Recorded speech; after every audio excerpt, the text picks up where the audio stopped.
Assalamualaikum warahmatullahi wabarakatuh. Salam sejahtera untuk kita semua. Perkenalkan, saya Rani Liga Fitriani MPD, salah seorang dosen bahasa Inggris di Politeknik Lembaga Pendidikan dan Pengembangan Profesi Indonesia pada program studi Manajemen Keuangan Perbankan. Pada kesempatan kali ini, saya akan menyajikan sebuah video pengajaran yang merupakan pernyataan dari dosen pada Unjur Kerja Tridharma Perguruan Tinggi atau PDD UKTPT pada bidang pengajaran sebagai salah satu syarat sertifikasi dosen tahun 2025. Saya berpengalaman mengajar beberapa mata kuliah, diantaranya English 1, English 2, English for Special Purposes 1, dan English for Special Purposes 2. Pada video kali ini, saya akan menyajikan salah satu mata kuliah yang saya ampu, yaitu English 1. Mata kuliah ini merupakan mata kuliah wajib institusi yang harus diikuti oleh seluruh mahasiswa. Mata kuliah ini berbobot 4 SKS dengan 14 kali pertemuan, 1 kali UTS, dan 1 kali UAS. Mata kuliah ini membahas aspek-aspek kebahasaan, bentuk, isi dan konteks dalam bahasa Inggris yang harus dikuasai oleh mahasiswa sebagai calon tenaga kerja profesional yang dapat berkomunikasi dalam bahasa Inggris di lingkungan pekerjaan. Dengan memiliki kemampuan kebahasaan atau language skills seperti listening, reading, speaking, dan writing yang baik dan benar tentang berbagai topik yang relevan dengan dunia bisnis internasional. Mata kuliah ini merupakan mata kuliah pengenalan atau introductory course terhadap TOEIC yang memfasilitasi mahasiswa dengan berbagai kegiatan praktek di dalam dan di luar kelas, serta pengayaan kosakata atau vocabulary yang relevan dengan istilah-istilah bisnis internasional yang menunjang kesiapan mahasiswa untuk mampu berkomunikasi dalam bahasa Inggris di dunia kerja internasional dengan target pencapaian nilai TOEIC minimal pada level dasar di semester pertama. Dengan mengambil mata kuliah ini, mahasiswa diharapkan pertama, mampu mengetahui kompetensi dasar bahasa Inggris yang mencakup penguasaan kosakata, struktur, teks bacaan, dan teks lisan dalam konteks profesional dan bisnis. Yang kedua, mampu menguasai kompetensi dasar bahasa Inggris yang mencakup penguasaan kosakata, struktur, teks bacaan, dan teks lisan dalam konteks profesional dan bisnis sehingga dapat berkomunikasi secara lisan maupun tulisan dengan tingkat ketercapaian setara dengan skor TOEIC pada level basic atau dasar. Yang ketiga, mampu mengaplikasikan kompetensi dasar bahasa Inggris yang mencakup penguasaan kosakata, struktur, teks bacaan, dan teks lisan dalam konteks profesional dan bisnis sehingga dapat berkomunikasi secara lisan maupun tulisan dengan tingkat ketercapaian setara skor TOEIC pada level basic. Untuk mencapai kompetensi tersebut, mahasiswa akan diberikan topik-topik pembelajaran yang relevan, diantaranya pertama, kompetensi dasar listening dan reading yang diperlukan pada uji kompetensi TOEIC. Kedua, identifying dan describing activities and location, word meaning and sound discrimination, question forms and response accuracy, understanding monologues, sentence structure and part of speech, vocabulary in business context, use present, past, future tense accurately in the business text, adjective and adverb usage, reading techniques for business text, and critical reading of graphs and tables. Selanjutnya, saya akan menjelaskan mengenai pendekatan delivery, interaction, and assessment atau yang kita kenal dengan DIA yang saya gunakan dalam proses pembelajaran. Dalam tahap delivery, saya menyampaikan materi kepada mahasiswa secara jelas dan sistematis sesuai dengan capaian yang telah ditentukan dengan metode ceramah, dibantu dengan media seperti video, audio, bagan, paragraf contoh, atau skenario kehidupan nyata yang digunakan untuk memperkuat pemahaman siswa. Tahap selanjutnya adalah interaction atau interaksi pembelajaran. Interaksi di sini adalah interaksi antara dosen dengan mahasiswa maupun mahasiswa dengan mahasiswa.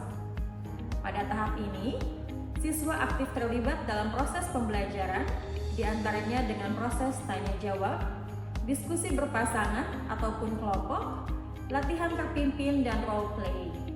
Tujuannya untuk meningkatkan keterampilan siswa dalam penerapan materi dalam konteks nyata dan menjaga kohesi antar individu. Yang terakhir adalah proses assessment. Metode ini diterapkan untuk mengevaluasi hasil belajar mahasiswa selama 1 semester. Pada awal perkuliahan, saya menyampaikan kontrak perkuliahan yang disepakati bersama dengan mahasiswa.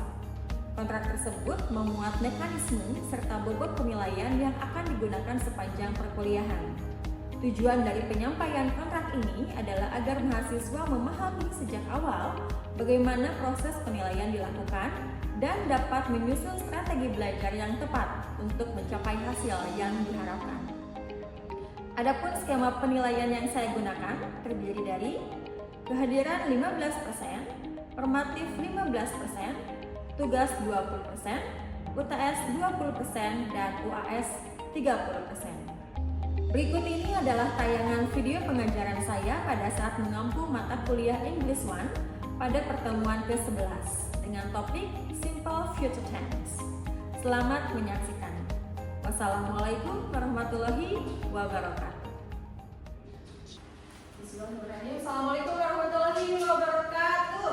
Waalaikumsalam warahmatullahi wabarakatuh. Good morning everyone. Morning. Okay, how are you this morning? Good. Good. Masih semangat ya hari ini ya? Semangat. Okay, so everybody, before we start our lesson, so let's pray together. Finish? Okay. Everyone, before I start to discuss our topic today, I want to ask you, who is absent today? Aldi. Only Aldi. Isan. Where are they? Fishing. Huh? And- Six, yeah. Okay. I will input it into the attendance list. Alright, everyone. So to begin this day, I want to ask you first. Do you still remember our last topic? Yes. Yes. What is that? Simple past tense. Yes, that's right. Last week we talked about simple past tense. Do you still remember what is the function of simple past tense? Who knows? You can raise your hand and answer the question. Fungsi dari simple past tense itu apa? Ada yang bisa? Silakan angkat tangan. Yes, please. Dengan suap. Bisa bahasa Indonesia? Mas. Okay, please. Simple past tense itu kata kerja dengan apa? Masa lampau. Okay. Kata kerja masa lampau. Okay, so simple past tense is the tenses that explain about the activity in the past. Ya, untuk menjelaskan sebuah kejadian yang sudah terjadi di masa lalu. Okay. So that's good. Tadi katanya pakai verb yang masa lampau. Otomatis kita menggunakannya verb untuk past tense. And for today, we are going to continue our topic. It's still about tenses, but it's different. Kalau minggu lalu kita menceritakan tentang masa lalu, coba hari ini kita menceritakan tentang apa? Masa depan. That's right. That's right. So for today we are going to talk about the future. It means today we are going to talk about the Future. Yes, that's right. Future tense. Okay. Future tense. There are so many types of future tense, but for today we are going to talk about the simple future tense. Okay. And for this tenses, we will talk about will and also be going to. Okay.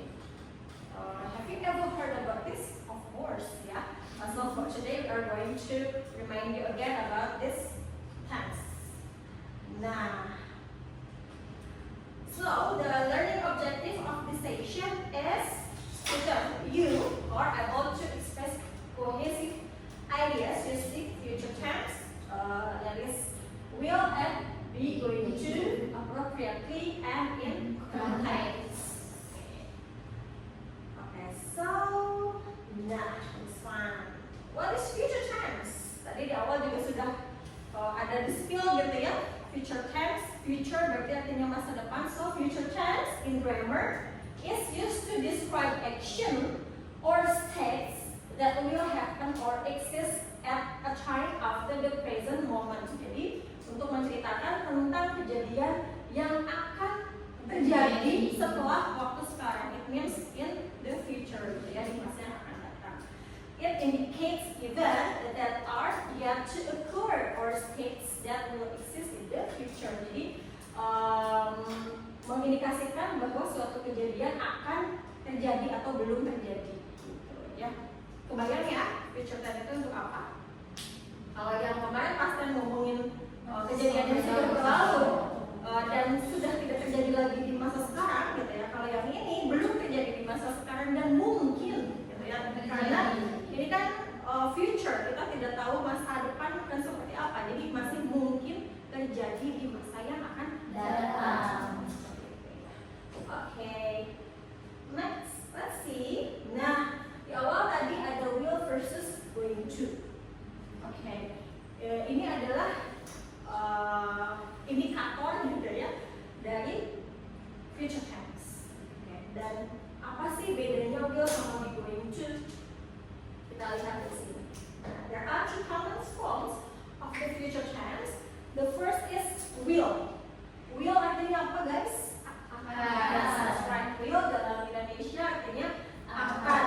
Nah, will di sini biasanya digunakan for something spontaneous decision, atau juga bisa promises, atau juga prediction. Spontaneous decision itu adalah keputusan yang spontan atau baru direncanakan, baru tercetus gitu ya. For example, I ask Resa, what will you do this weekend? Resa itu baru mencetuskan, misalnya I will, what will you do? Play. I will play. Oke, I will play. Apa kalau perempuan biasanya? I will play badminton for example. Nah, Resa bilangnya I will, pakai will karena baru rencana, baru spontan seperti itu, ya. Atau juga promises itu janji. Ya, promises kalau baru diucapkannya pertama kali itu pakainya will. Ya. And then prediction, kalau predictionnya based on your opinion, so you use will, gitu ya. Jadi will itu digunakan untuk sesuatu yang terjadi di future, tapi baru diungkapkannya sekarang, misalnya sekali, gitu, spontan, betul. Dan, nah bedanya dengan be going to di sini going-nya bukan berarti pergi, gitu ya, tapi going to di sini artinya sama dengan will, yaitu akan. Cuma bedanya apa dong, Miss? Kok kalau sama aja ngapain ada dua, gitu ya. Nah bedanya kalau be going to itu adalah nih di sini, to explain the planned action, untuk menceritakan atau mengungkapkan plan dan apa rencana, gitu ya, rencana yang sudah direncanakan sebelumnya atau kejadian yang sudah direncanakan sebelumnya, gitu ya. Atau juga prediction based on the present evidence. Kalau yang tadi predictionnya berdasarkan opini, gitu ya. Contohnya opini itu misalnya kayaknya nanti minggu depan saya akan dapat uang banyak misalnya, itu kan masih opini gitu ya. Tapi kalau berdasarkan evidence atau bukti itu pakainya disarankan itu pakai di going to. Ya contohnya apa? Contohnya tadi tuh kalau kita udah melihat mendung, gitu kan?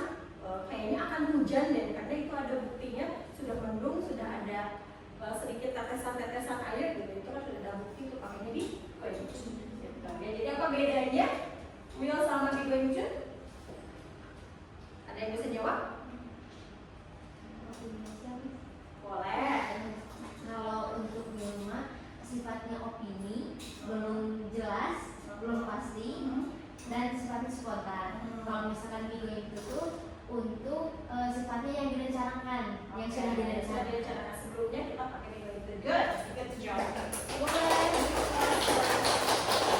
Dan untuk sentence structure-nya itu pakai seperti biasa ya, kalau dalam kalimat itu ada subject tambah dengan will ditambah dengan base verb atau verb satu gitu ya, atau base form. Kalau be going to itu pakai subject. Nah, be-nya di sini adalah ini. Be-nya di sini adalah to be gitu ya. To be-nya di situ ada are and is disesuaikan dengan subjeknya apa gitu ya, dan going to baru pakai base verb. Nah, untuk lebih lanjutnya kita lihat lagi ke pattern yang lain.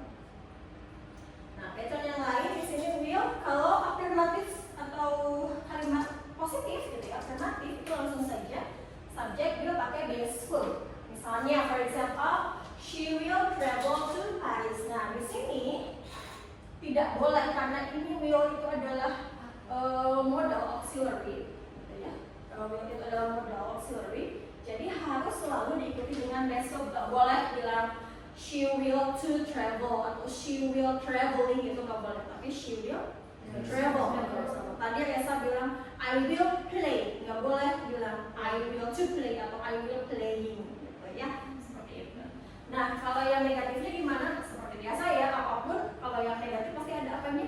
Ada not ya. Jadi kita butuhkan not untuk kalimat negatif setelah will, atau bisa juga disingkat menjadi won't. Dan sama kesananya pakai base verb.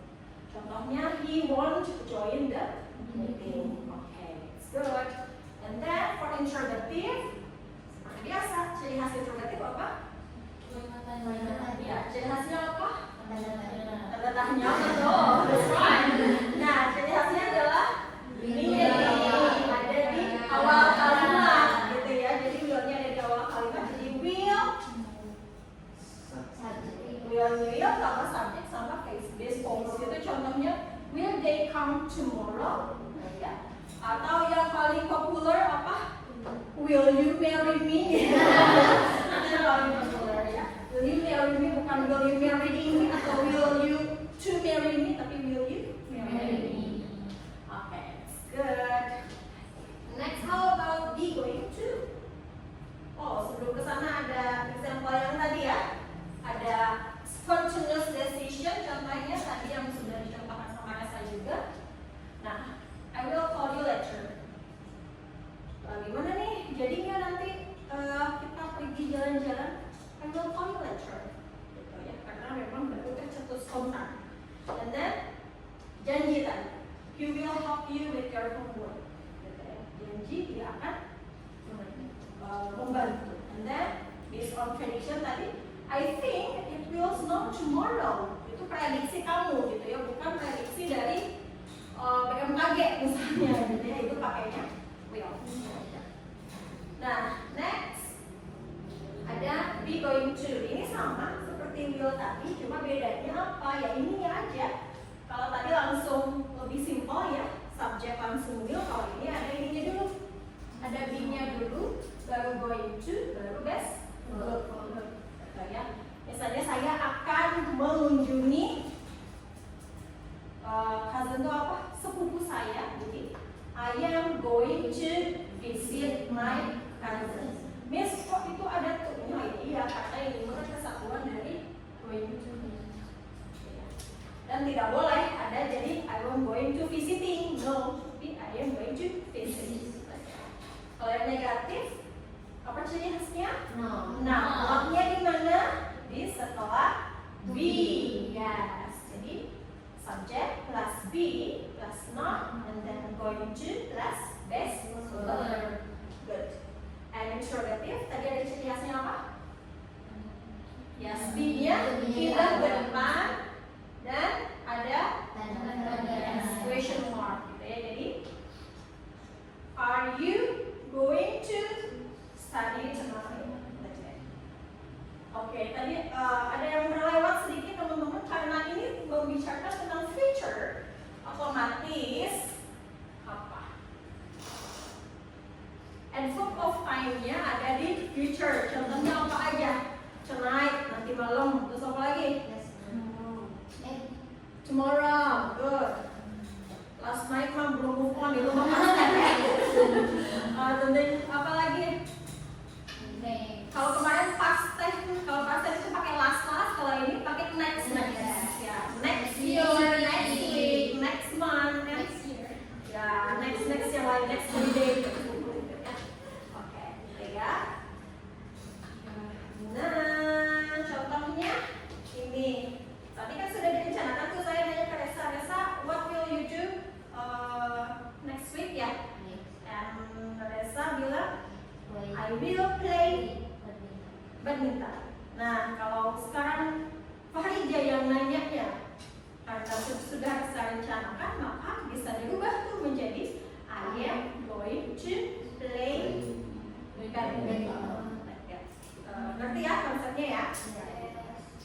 Nah ini tadi sudah dijelaskan juga kalau ini evidence based on the prediction itu ada cloud, sudah ada awan hitam, maka it is going to rain. Oke. Gitu. Coba contoh prediksi yang lain yang sesuai dengan bukti, misalnya ketika melihat seseorang yang sudah berkaca-kaca gitu ya. It's going to cry. It's going to cry. Oke, sampai sini ada pertanyaan? Atau sudah mengerti? Understand? Understand ya? Alright, good. Oke, kalau sudah understand dulu ya. So, if you have already understood, so this is exercise time. Okay, I have several questions here. Do you want to try to answer the question? Please come forward and write down. Coba langsung saja yang bisa silakan untuk ke depan dan ditulis jawabannya. Okay, yes.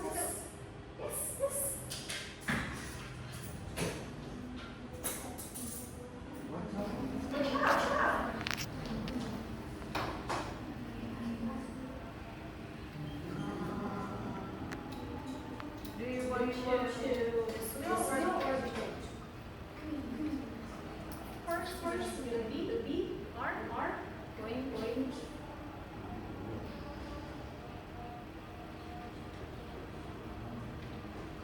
Okay, good. Two.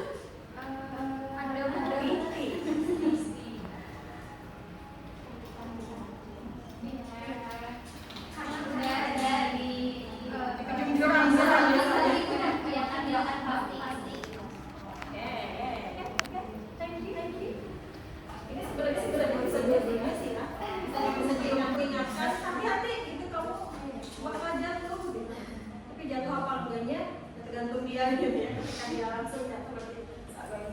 Oke, next, langsung dicatat aja sama saya siapa yang mau jawab. Sarah. Oke, yes. They are going to travel to Japan next year. Oke, good. Karena di sini ada kejelasannya already plain ya. Jadi they are going to travel to Japan. Oke, good. Number 3. Yes. Will. I think she will in the competition. Why? Karena itu prediksi. Baru mendapat pilihannya saja. Oke, good. Kecuali kalau memang sudah ada skornya terpampang nyata gitu, itu pakai good. Yang ini afirmatifnya will. Afirmatif berarti yes, will. Kalau yang ini negatif pakai going to, he. Be-nya apa? Yes, he is not going to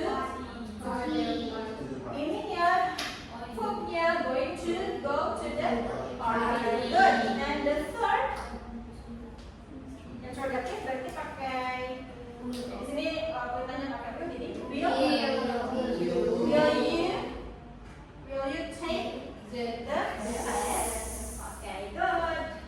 So far so good ya. Okay, good. And ya nanti kita akan berlatih lebih banyak lagi. Okay, so guys, let's conclude for today session. The tips for the tense agreement for the future tense. Now, the first what you have to do is you have to think about the intention. Tadi ya harus tahu dulu ini tuh maksudnya apa. Apakah sebuah rencana, or sudden decision, or a prediction. So, jika teman-teman sudah tahu ini tuh maksudnya apa, maka teman-teman sudah bisa memilih gitu ya, harus pakai will atau pakai going to. And then match the subject with the correct form of be. Tadi hati-hati gitu ya.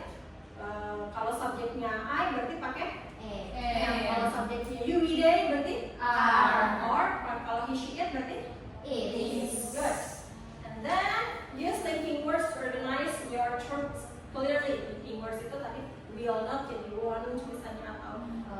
Okay, so the conclusion for today, mentoring will and be going to helps you to communicate your future plans and prediction effectively. Combining this with the keywords ensures your ideas are expressed cohesively and clearly. I think that's the material for today. And for your project in your home, I hope you can write a short paragraph, about your next weekend plan. Okay, so what will you do the next weekend? And of course, you have to use will and or be going to, and make sure your ideas are connected and also logical. Any question about the project? No? Enough. Nah, dikumpulkannya kapan? Ya, deadline-nya. Deadline-nya next week saja. Dikumpulkan ke LMS ya. Nanti langsung di-upload saja ke LMS. Oke. Berapa guys bikinnya? Berapa? Only one short paragraph. Oke? Berbentuk PDF diketik atau ditulis? Di PDF saja. Ya. Biasa ketik di Word, terus di PDF kan lebih upload. Alright.